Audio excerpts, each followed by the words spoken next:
Depuis plusieurs jours, Jazz Correia se fait discrète sur les réseaux sociaux.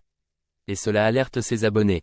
En effet, ces derniers, habitués à avoir du contenu presque quotidiennement, n'ont plus rien à se mettre sous la dent depuis un moment.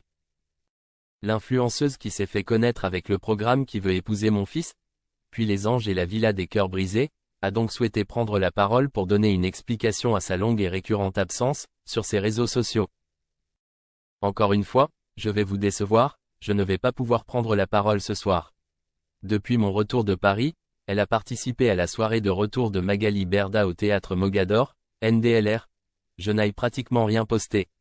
Depuis, je suis silencieuse avec vous, avec les gens avec qui je travaille, et avec mes amis, a-t-elle reconnu dans un premier temps. Par la suite, Jazz indique que, depuis une quinzaine de jours, elle ressent des douleurs dans le thorax, comme des piqûres, parfois légères, parfois intenses.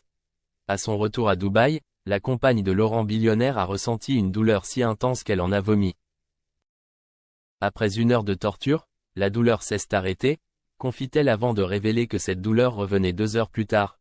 Je criais comme si j'étais en train d'accoucher. Suite à cette nouvelle crise, la jeune maman se fait conduire à l'hôpital par son compagnon pour faire des examens. Ils m'ont fait des examens et m'ont dit que je devais me faire enlever la vésicule biliaire. J'ai des calculs qui bloquent et provoquent ces fameuses douleurs par spasme, ce qui pourrait créer une pancréatite, détaille-t-elle, toujours sur ses réseaux sociaux. Jazz a refusé de rester à l'hôpital et a demandé à voir un médecin français. Celui-ci lui a alors confirmé le diagnostic. J'ai demandé à faire l'opération lundi, car je voulais me préparer psychologiquement. Retirer un organe de son corps, ça fait peur, même si j'ai totalement confiance en mon médecin, poursuit la jeune maman. Néanmoins, en attendant l'opération, elle doit encore vivre avec des douleurs terribles qu'elle décrit comme inhumaines. Bref, aujourd'hui, les spasmes ne s'arrêtent plus.